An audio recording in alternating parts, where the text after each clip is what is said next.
We are at the Worthington diamond mine today. This is Friday, November 20th, 2020 in the afternoon, about 4:30.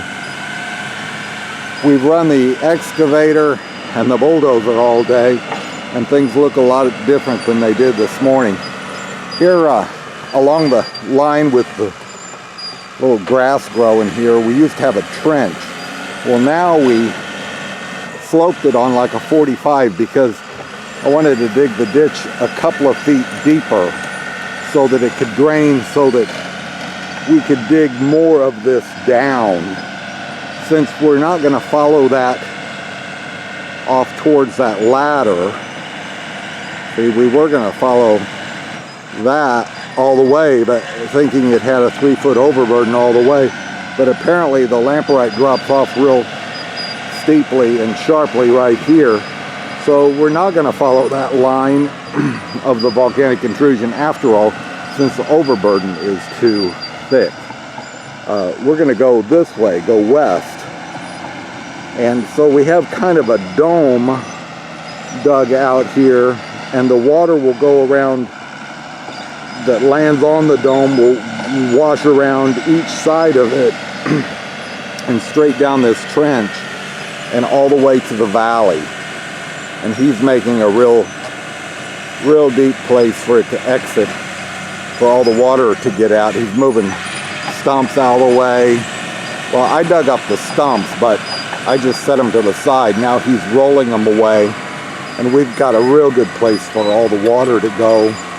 It's been a little wet down in there to work because the trench itself was wet, had water, had rainwater in it from before, and so the clay was real soft and sticky, and he didn't want to get the dozer stuck. So I dug it with the excavator and pulled it back kind of on a 45-degree angle, and then he got in here. He does some amazing stuff with that bulldozer.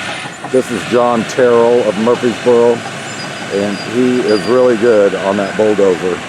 He gets it at a sharp angle, and he can cut it and dress things up and make it look really good. He's doing a great job in just a short amount of time.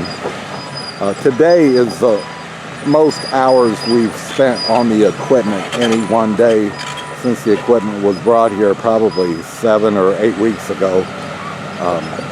It's sat idle most of the time because he's been busy on other jobs and projects, and even working out of town with other bulldozers and equipment that he's had. But we're getting a lot of work done today. 3 hours of bulldozing yesterday, 3 hours of bulldozing the day before, and today most of the day on the bulldozer. And all this area that was covered in weeds and stumps, he's got it slicked off and looking really, really good.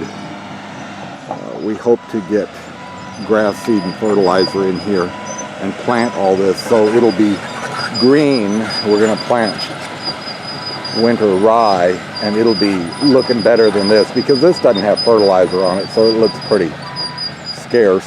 But with the fertilizer, it's going to look lovely in here this winter when everything else is kind of gray and brown and dreary looking. We'll have a bright green field at the Worthington diamond mine.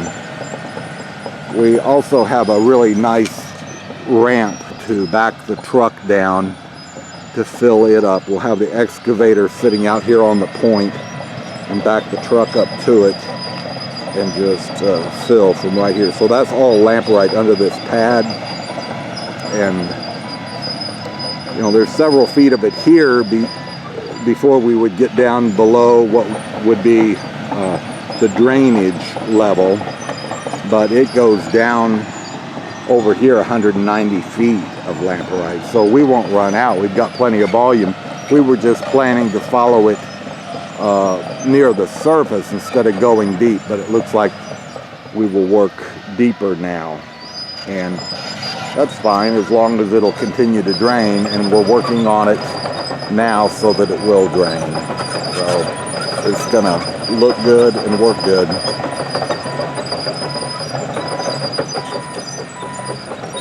I guess I better get back on the excavator. I've got some work to do to fix this slope here so he can smooth it off. It check back with us for future videos in the upcoming days, and we'll show you the progress and improvements at the Worthington Diamond Mine in southwest Arkansas near the Crater Diamond State Park.